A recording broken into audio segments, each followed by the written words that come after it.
Saya nak beritahu yang pertama sekali kepada rakan-rakan media. Bila kami berada di Mabi Marmara, apabila Israel menyerang ini lebih kurang masanya lepas itu setelah subuh. Maka ketika itu kita dapati rakan-rakan media kita, jurnalis, wartawan telah menunjukkan keberanian mereka, telah menunjukkan kekuatan mereka tanpa menghiraukan perkara-perkara yang membahayakan diri mereka, mengambil gambar dan cuba merakam sebanyak yang mungkin untuk tujuan memberikan kesedaran dan maklumat kepada seluruh dunia.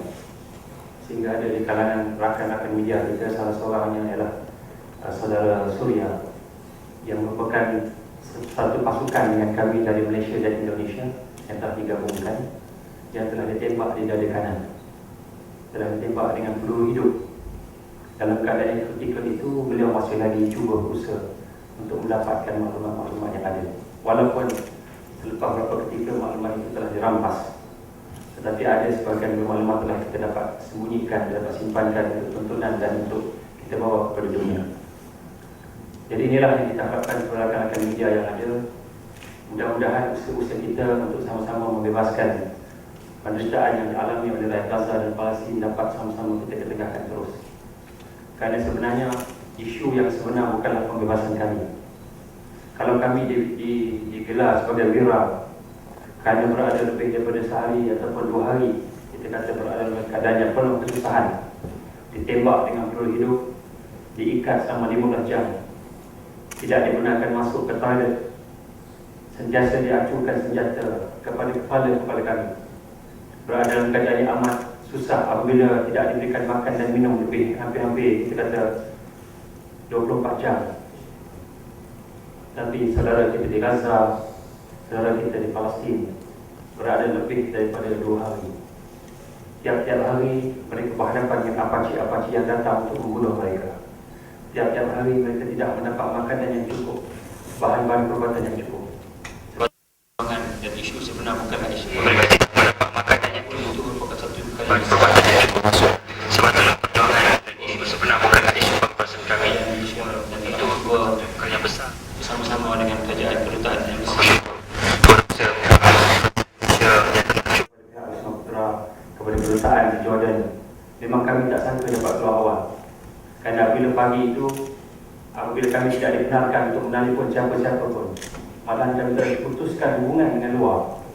Kami hanya melihat kedutaan-kedutaan yang lain masuk ke dalam penjara tanpa kedutaan Malaysia yang kami tahu tidak akan masuk, akan tidak ada hubungan diplomatik.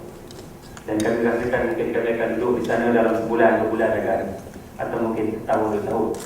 Tapi alhamdulillah berkat usaha tuan-tuan, puan-puan sekalian, berkat usaha kerajaan Malaysia dan juga usaha semua pihak, kita telah dapat sama-sama mengeluarkan, membebaskan diri kami, alhamdulillah. Jadi sebab itulah saya nak menyeru kepada tuan-tuan puan-puan sekalian, hero yang sebenarnya bukanlah kami. Bukanlah kami yang merupakan wira yang sebenar. Tapi wira yang sebenar ialah mereka yang telah berdoa, solat hajat, berusaha untuk mengeluarkan kami. Kamulah sebenarnya wira-wira kami. Dan inilah hakikat yang sebenarnya kita sama-sama nak rasakan, insyaAllah. Berfikir sebanyak insyaAllah. Kalau diizinkan mungkin pada masa depan kita boleh cerita secara detail apakah yang berlaku dan bagaimana beberapa rakan kita di belakang juga telah ditembak sebenarnya. Datuk yang hormat telah ditembak di kepala. Abdul Halim telah ditembak di kepala. Abdul Halim Ridwan telah ditembak di kepala. Ustaz Hasan juga telah ditembak di bahagian belakang. Dan Tuan Haji Jamaluddin juga telah ditembak di paha, di ponggok.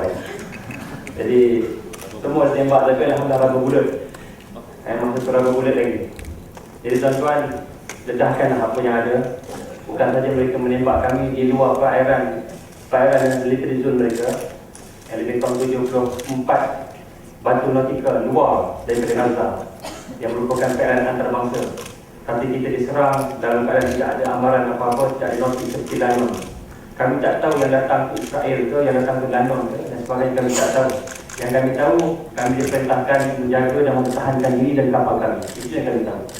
Bila mereka cuba naik, dengan bermula dengan menembak bom asap dan bom cahaya untuk menjadikan blind sementara. Dan lepas itu mereka terus masuk, turun tiga orang komando yang pertama turun dari helikopter. Kami boleh pegang dia sebab dia turun dengan senjata yang turnus. Sebelum dia menembak kami pegang dia dulu. Seperti kita lihat dari CNN, kita pegang dia sebelum turun. Dan kemudian selepas itu, bila kita suluh kepada lampu spotlight ke helikopter pertama, dia cabut dari takut, memang penakut saat ini tuan-tuan. Dan selepas itu datang helikopter kedua. Sebelum turun, dia turun tali, dia tembak kena seorang media daripada Turki, tepat di kepala dengan oleh sniper dia, tepat di sini, keluar di sini kepalanya, kemudian peluru terpecah selepas 9 minit meninggal. Kemudian ditembak lagi dengan yang lain sehingga dia terkena di bahagian abdomen, pecah, ususnya, meninggal. Itu juga pada sekurang-kurangnya 4 orang atau 5 orang di peringkat awal serangan itu terbunuh. Ini semua adalah merupakan perkara-perkara yang berlaku di atas kapal yang kami nampak, yang kami rasai. Dan mudah-mudahan pihak media akan dapat mendedahkan perkara ini sehingga akhirnya insya-Allah pihak kerajaan Malaysia akan dapat membawanya ke pihak Mahkamah Antarabangsa, dan mudah-mudahan mereka boleh tidak.